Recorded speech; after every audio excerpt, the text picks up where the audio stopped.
जी sir, आपने एक सवाल लगाया था जो थोड़ी नीचे का सर बात है और क्या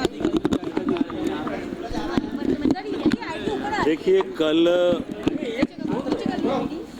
ध्यानाकर्षण के माध्यम से हमने अपनी विधानसभा क्षेत्र में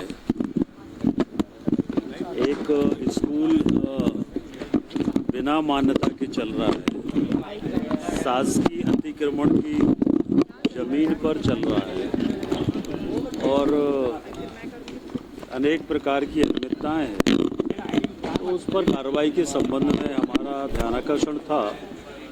और उसके साथ साथ हम ये भी चाहते हैं, सभी चाहते हैं कि प्रदेश में अनेक अशासकीय शिक्षण संस्थाएं ऐसी चल रही हैं जिनमें घोर अनियमितताएं हैं, जो नियमों का पालन नहीं कर रहे हैं। और इसके साथ साथ कुछ जगह हम लोगों ने देखा कि बहुत दुर्भाग्यजनक घटनाएं हुई, कहीं बेटियों के साथ घटनाएं हुई हैं तो कहीं पर बच्चों के साथ यौन शोषण का मामला हुआ है।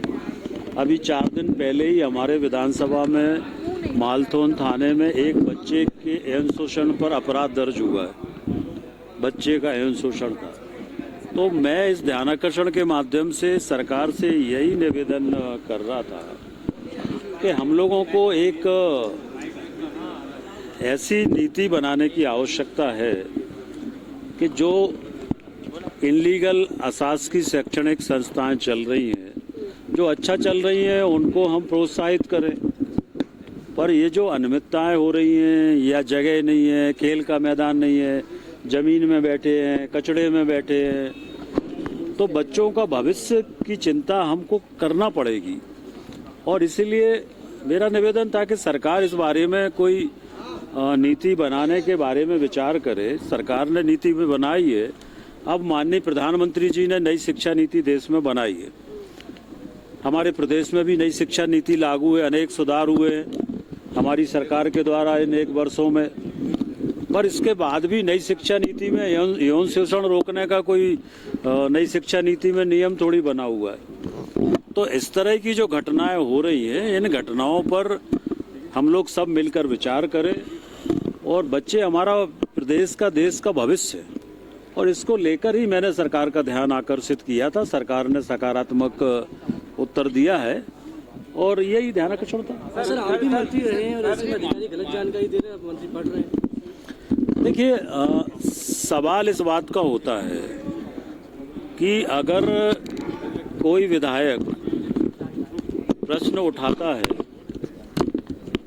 तो पहली बात तो ये है कि परंपरा ये है कि सामान्यतः मंत्री विधायक से फोन पर बात कर लेते हैं कि क्या विषय है और आप इसमें क्या चाहते हैं।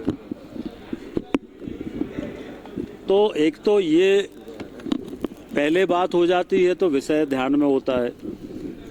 दूसरा मेरा ये कहना था कि अधिकारी अगर ये लिख दे कि क्षेत्र में कोई रोष नहीं है तो मंत्री को ये बात स्वीकार नहीं करना चाहिए। अगर है नहीं है तो बोलें।